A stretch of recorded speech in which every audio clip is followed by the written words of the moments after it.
So, welcome everyone. Today, we'll explore how human vision works, not just how our eyes capture light, but also how our brain interprets it into meaningful experiences. This topic combines biology and psychology, especially it's important in fields like AI, design, and human computer interaction.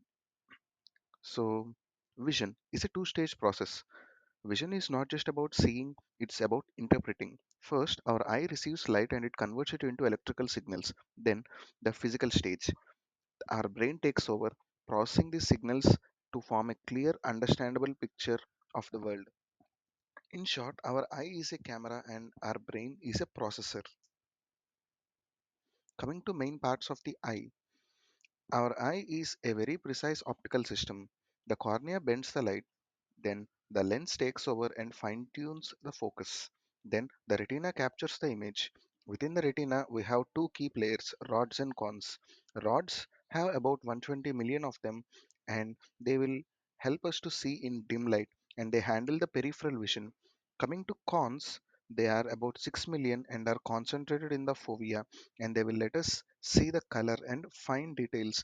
Together, they form the foundation for the vision. Going into a depth of photoreceptors in the retina, the rods and cones. Both rods and cones co-implement each other beautifully. Rods work their best in low light but don't detect color, which is why our night vision feels grayish. Cones, on the other hand, needs brighter light, but they give us sharpness and vibrant colors. That's why when you suddenly step from a dark room into a bright light, rods get overwhelmed and cones take a moment to adjust, creating the temporary blindness we have all experienced. Next, from eye to the brain. Now, the journey of the perception begins. Light enters the eye and gets focused onto the retina.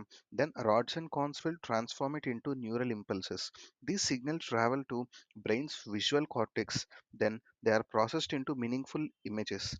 What's amazing is that brain doesn't just see, it interprets. It fills the gaps, recognizing the scenes and making sense of the moment and color based on the experience.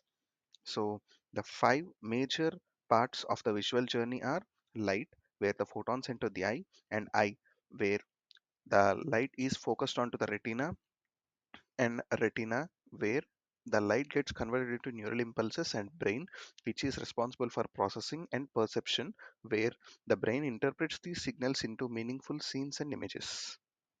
Now, coming into how we see the size and the distance. So our brain uses sophisticated cues to constantly gauge the size and distance of the objects, ensuring we have a stable visual world even as we move. So the few criterias which are responsible for the vision of different size and distances are visual angle, size consistency, depth cues, occlusion, then relative size, familiar size, and height in the field.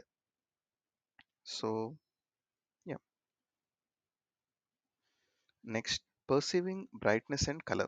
So, brightness and color are not inherent properties of the objects, but they are rather complex perceptions created by our visual system based on the light and context. Firstly, we have a brightness perception, which is subject to experience. So, how light or dark an object appears depends not only on its luminescence but also on the surrounding contrast and the lighting conditions. Then there comes the color perception, that is, we have hue, intensity, and saturation. So they'll decide the perception of the color. The human eye has extraordinary capacity to distinguish roughly 150 different hues and can discern up to 7 million distinct colors, making our visual world incredibly rich. But there is also stability and ambiguity in perception. Even though our eyes move and lighting changes, our perception remains stable. This is thanks to the perceptual consistency. For example, a red apple looks red whether you see it under sunlight or indoor light. But sometimes our brain has to resolve the ambiguity. A great example is the figure that can look like B in the alphabet or 13 in the number. This context tells our brain how to interpret it, just how powerful expectations are shaping what we see. Next, reading and the interface design. Understanding on how our eyes process text is fundamental for effective interface design and readability. So, yeah, our eyes move in quick jumps called saccades and pause briefly in fixations to absorb the meaning. Interestingly, we don't read letter by letter. We recognize word shapes. That's why all caps is harder to read. For good readability, use 9 to 12 fonts, proper line spacing, medium line lengths. Designers can leverage these insights to make screens and interfaces more user friendly and natural. Vision is an incredible blend of biology and perception, from rods and cones in the retina to the brain's ability to stabilize and interpret what we see.